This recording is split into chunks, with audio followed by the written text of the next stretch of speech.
Good morning, everyone. This is Pradeep Gupta.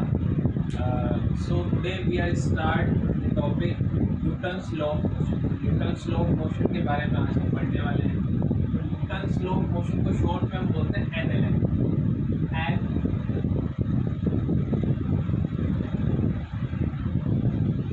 so firstly we are discuss about the first law of motion.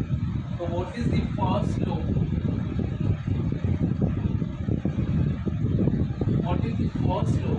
First law is every body which is moving or static it will remain same. Every body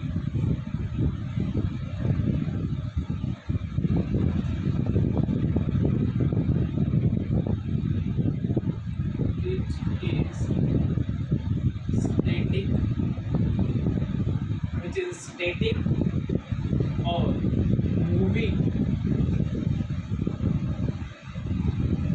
along a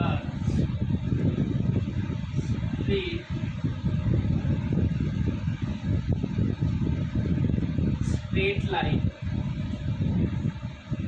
along a straight line or moving along a straight it will remains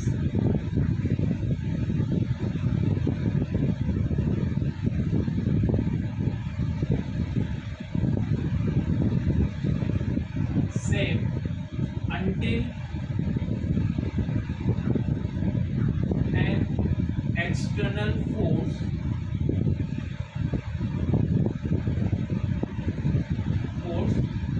acting on it. तो ये जो first law है ये बताता है कि कोई भी बॉडी मूविंग है, कोई बॉडी मूविंग है लाइक अ फैन और सॉरी कोई बॉडी मूविंग है लाइक अ कार और एनीथिंग. तो कोई भी बॉडी मूविंग है तो वो मूविंग रहेगी और कोई भी बॉडी अगर स्टैटिक है तो स्टैटिक रहेगी जब तक भी उस पर कोई एक्सटर्नल फोर्स काम कर रहे हैं. मीन्स कोई भी चीज़ कोई किसी फ्रेम में है और उस पर अगर कोई स्टैटिक है तो स्टैटिक रहेगी और मूविंग है तो मूविंग रहेगी.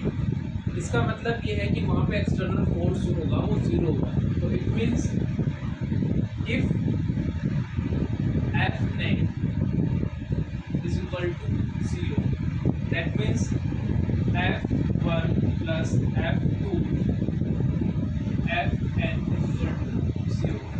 दैट मीन्स अगर फोर्स जीरो है, force zero total force zero है, दैट मीन्स यहाँ पे हमारे पास एक्सेलरेशन भी क्या होगा zero. Also should be zero. तो एक्सेलरेशन भी क्या होगा जीरो होगा और एक्सेलरेशन जीरो होगा तो एक्सेलरेशन और वेलोसिटी भी क्या रिलेशन होता है dv बाय dt. ठीक है. a is equal to dv by dt होता है change in velocity with respect to time. That means अगर एक्सेलरेशन जीरो है dv by dt is equal to zero. Acceleration zero है इसका मतलब क्या होगा वेलोसिटी क्या होगी कांस्टेंट. वेलोसिटी होगी कांस्टेंट.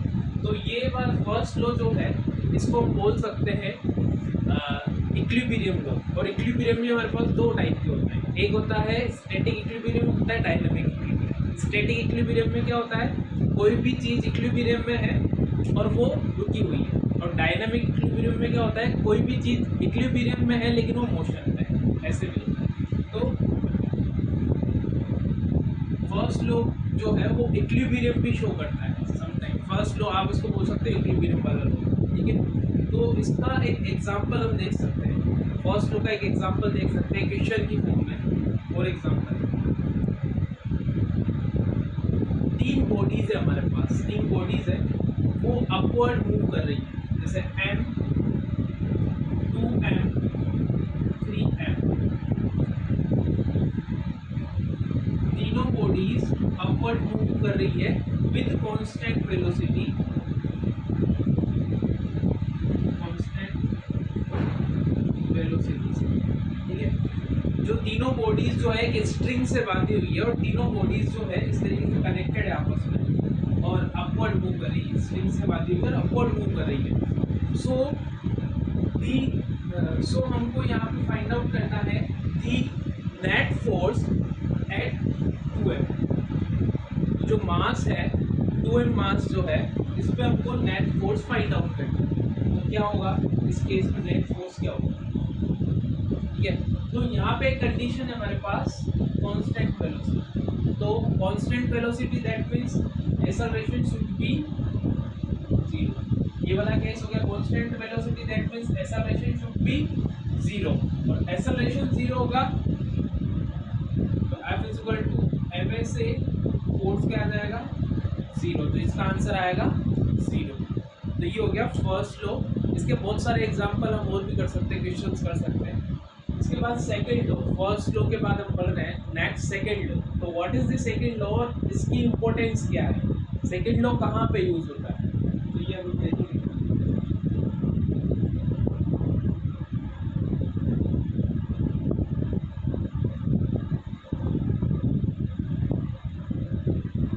सेकंड लॉ जो है, सेकंड लॉ बताता है मोमेंटम के बारे में।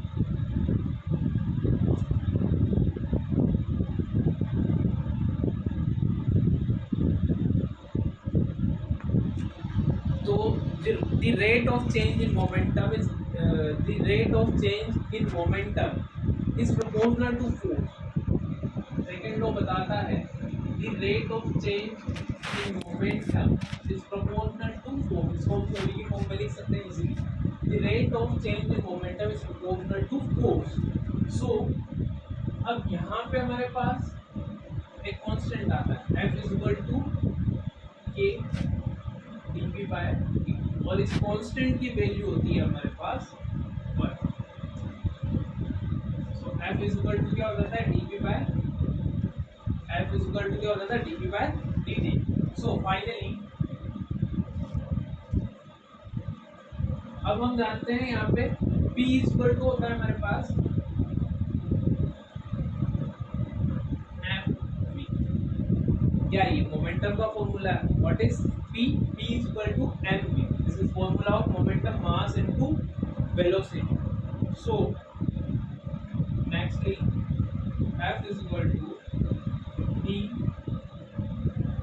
dt mv। So finally according to multiplication theorem, differentiation जब हम करते हैं तो m dv by dt and v dm by but we have to consider here m is 90% cases में मास हमारे पास कांस्टेंट, मास हमारे पास कांस्टेंट होता है, तो मास की वैल्यू चेंज नहीं हो रही। That means dm by dt should be 0। dm by dt should be 0। hence F is equal to m and dv by dt is equal to, what is dv by dt? dv by dt is equal to a।